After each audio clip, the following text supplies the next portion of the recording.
Hey guys, today I'm going to tell you about one of the highly aggressive chess openings for white, the fried liver attack. And the best part about this opening is that you start attacking right from the third move.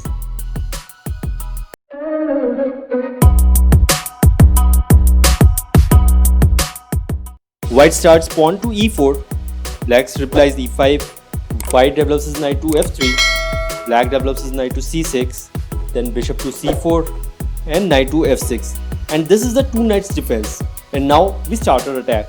We move our knight to g5, coordinating our attack on black's f7 pawn. Now black cannot support this pawn. The only way black can stop it is by obstructing this attack. Black will play pawn to d5. We'll capture this pawn. White will have to capture it back. And now we play the stunning move. We'll capture black's f7 pawn, fogging black's queen and rook. Now black will have to capture this knight, otherwise he'll be an exchange down. So we'll continue with our attack and bring our queen to f3 check. Now black has a number of options here. If black goes to square g8, in that case we'll capture this knight by a bishop. Black has no other option but to capture this bishop by his queen. We'll capture this queen by our queen. Then black will obstruct it with his bishop. We'll capture the bishop and it's a checkmate. If black goes to any other square, let's say e8, in that case we'll capture this knight by our bishop. Now our pieces are well developed, we are already a pawn up and there's a mating threat on square f7.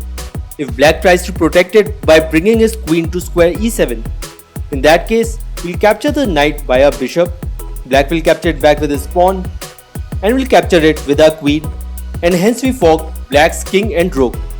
If black tries to obstruct it, we'll capture the rook and it's a cakewalk from here to win this game. If black goes to any other square, we'll simply capture this knight. So the only valid option for black here is king to e6. In that case, we develop our knight to c3 and keep our pressure on black's knight. So black will try to support this knight by pushing his other knight to square b4. He's also threatening a fork on the next move by capturing our c2 pawn.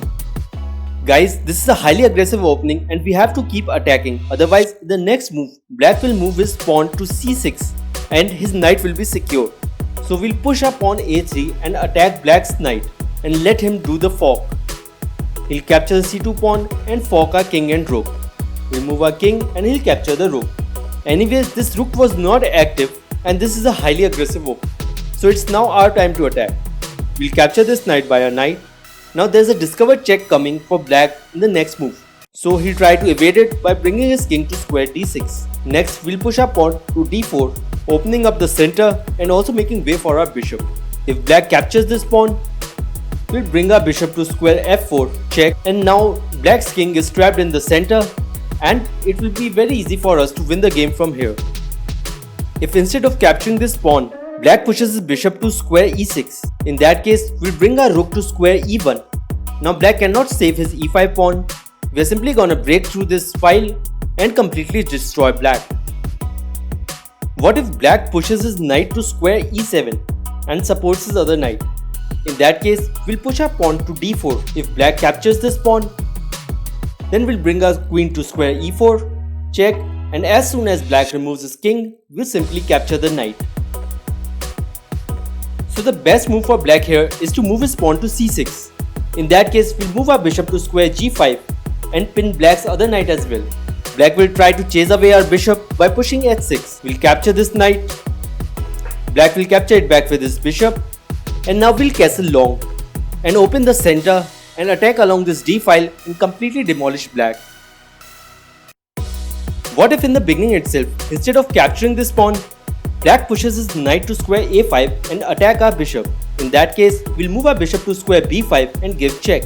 Blocking it with his bishop is not such a good idea because we'll push our queen to square e2. If black captures this bishop, we'll capture it back with our queen and fork black's king and knight. And as soon as black blocks it, we'll capture the knight. If black blocks it with his pawn, we'll capture this pawn. Black will capture it back with his pawn. And now we'll push our queen to square f3, pinning this pawn.